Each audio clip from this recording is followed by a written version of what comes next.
Esta é mais uma edição do programa Diálogos com o Ministério Público.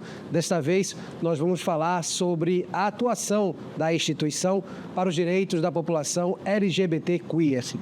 Nosso entrevistado é o já conhecido promotor de justiça e coordenador do núcleo aqui da instituição, a quem eu já agradeço a participação mais uma vez para conosco, doutor Maxwell Vignolin, que vai falar um pouquinho conosco a respeito da temática. E eu já queria começar, doutor, que o senhor explicasse essa questão da LGBT+, no caso, é o desenvolvimento dessas siglas, o porquê.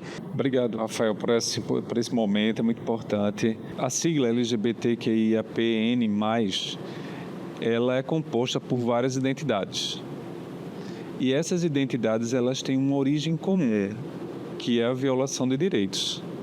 Elas têm uma origem de luta. Isso é importante dizer, porque a gente não pode invisibilizar cada identidade com uma sigla única. Essa invisibilização, ela pode causar prejuízo a algumas. Então, elas precisam estar lá, cada uma delas de maneira expressa.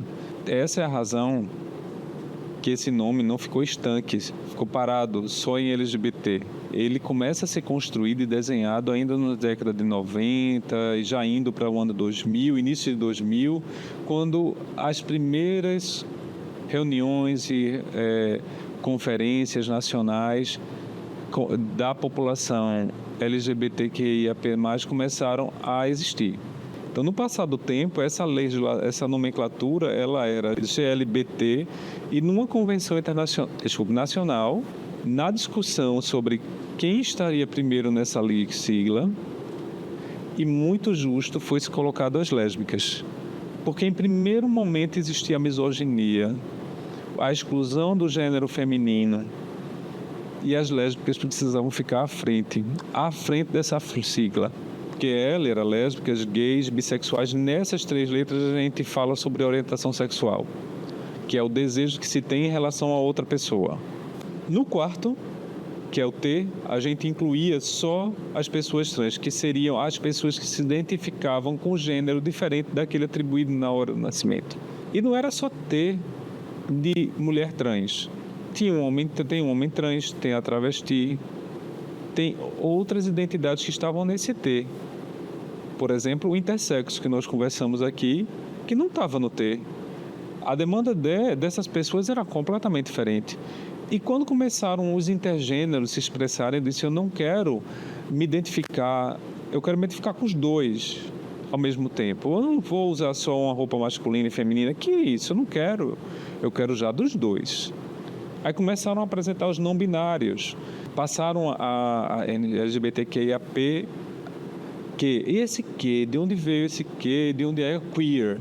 Seria a identidade de gênero que não precisa estar nessas caixas específicas. Ele quer estar numa posição que ele afirme a sua identidade, a sua forma de ser e a sua forma de desejar da maneira dele, sem interferência.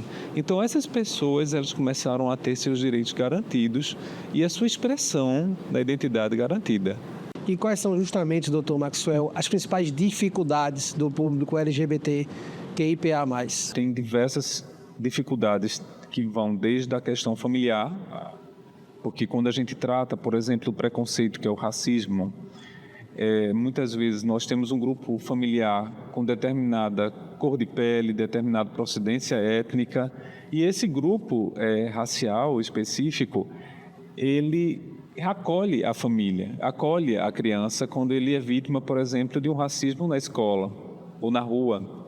No caso da LGBTfobia, não.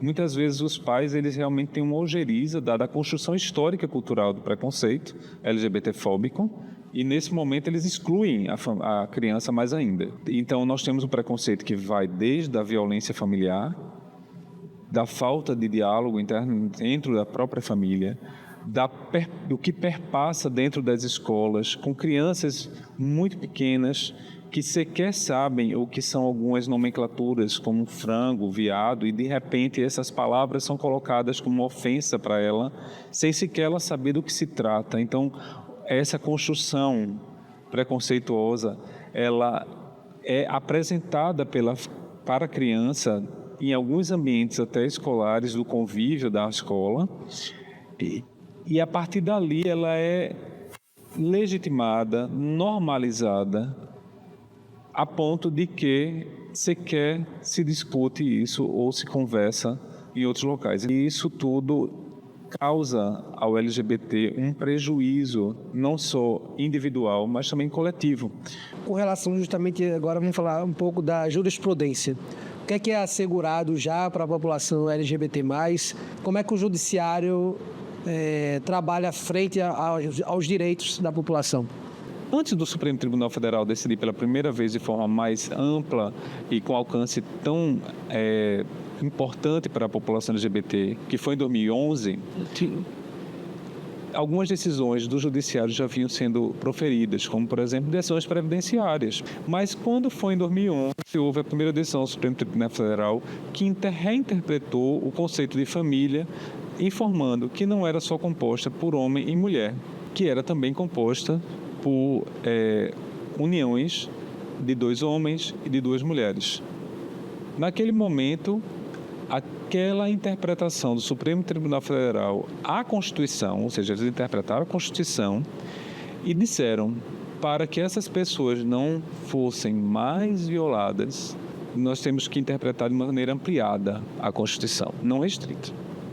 E a partir de então, aquelas pessoas puderam reconhecer suas união estável e, em seguida, toda união estável, segundo a nossa legislação, precisa, se for necessário, na medida do possível, ser reconhecida como casamento.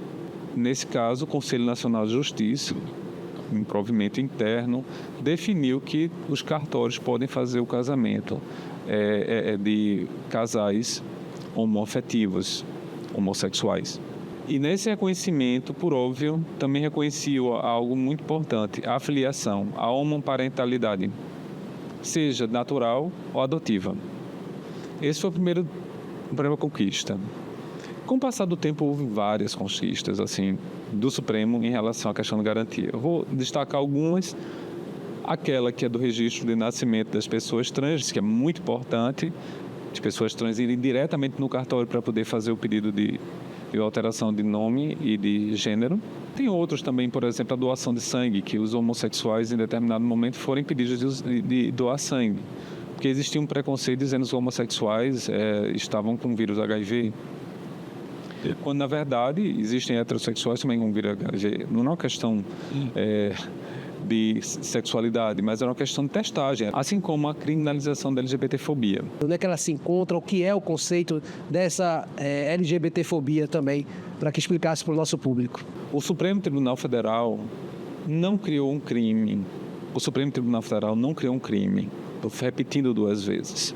Porque existe um equívoco de alguns aplicadores do direito de que ele criou um crime. Não criou. Ele considerou a LGBTfobia como um racismo na acepção social dele, que tem a mesma origem e de violência histórica do fascismo com relação à questão da cor da pele, por exemplo. Então, nessa compreensão, nessa interpretação, hoje, a LGBTfobia é considerada racismo e punida. Por que ela é assim?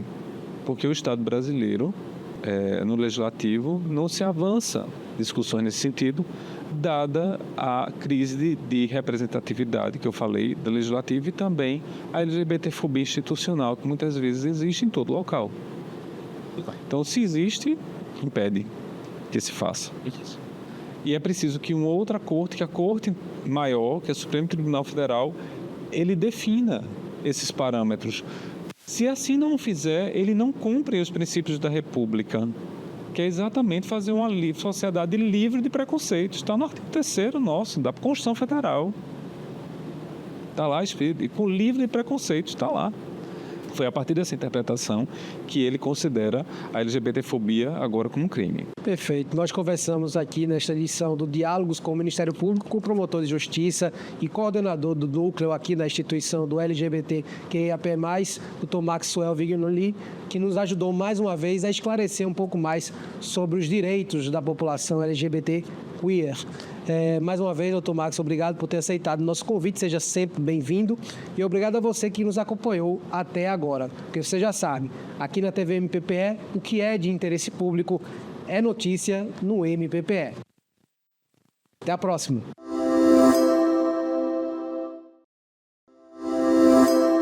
Ministério Público de Pernambuco.